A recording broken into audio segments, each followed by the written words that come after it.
کوم په نامه د خدای چې بخونکی او مهربانه دی. د زړه د ناروغ سره کله چې په یو سړي باندې د زړه حمله راځي نو تاسې ورسره څه رقم کومک کولی شئ. درې حالته دي. یو سړی دی هلته مې په سینه باندې درد شو شدید، نو تاسې په سملاسي ډول باندې هغه په کټ کې واچوئ، په نیمه ملاستي شکل باندې، یعنې پوره پړ مخې مه اچوئ او نه یې داسې په ناستې شکل کېنوئ، په نیمه ملاستي شکل د 10 یا 18 درجو په زاویه باندې، او د هغې دا تڼۍ خلاصې کړئ او همدارنګه چې دی په مخ وله هېڅ هم مه اچوئ. زموږ او ستاسې کلتوري ستونزه دا ده چې د ښځو په مخ باندې یو شي اچوو تر څو یې بار وباسو. دا مه کوئ ځکه دا د مرګ سبب کېږي، ځکه د هغه ساه تنګېږي. او په همدغه شکل باندې یو روغتیایي مرکز ته چې دی ورسوئ. یو سړی ولویږي او هغه چې دی بېهوشه شي، ستاسې د خبرې سره جواب نه وایي چې غږ ورته کوئ، اما تنفس وباسي چې کله ورته تاسې پوزې او خولې ته دا لاس نیسئ هغه ساه وباسي.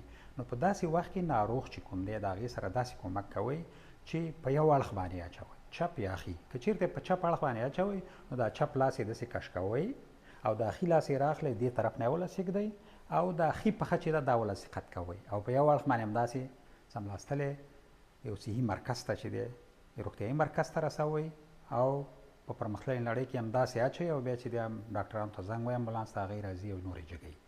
کار ډول ناروغ وي چې ولوېده بېهوشه شو سایسته په همداسې شکل یې واچوئ.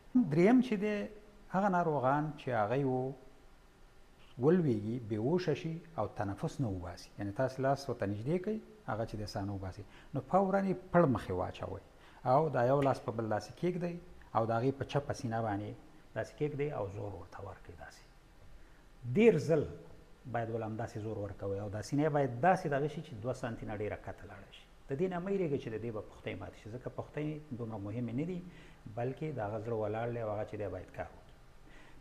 10 ځل ورته زور ورکوئ، 2 ځل ژوره ساه اخلئ او بیا چې دی په خوله کې ورته پوکوئ 2 ځل او بیا داسې دې عملیې ته دوام ورکوئ. دا عملیې ته تر هغه وخته پورې دوام ورکوئ چې تاسې تر څو یو ډاکټر راځي، یعنې امبولانس راځي تاسو ته، او یا دا چې تاسې په کلو باڼو کې هستئ یو صحي روغتیایي مرکز ته یې رسوئ، نو تر هغه وخته پورې به دا عملیه اجرا کوئ.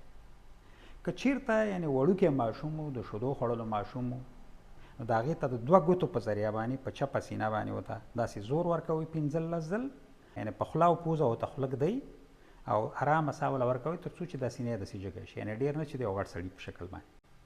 که چېرته غټ ماشوم و، د دې څپق په ذریعه یو څپق په ذریعه باندې چپې سینې ته وله 15 ځل زور ورکوئ او 2 ځل چې دی په خوله وله تنفس ورکوئ. هېڅکله همداسې مه پرېږدئ چې یو سړی ولوېد او تاسې ووایئ چې دا مړ شو بس خلاص، نه، بلکې د هغې سره باید تاسې دا مرسته وکړئ.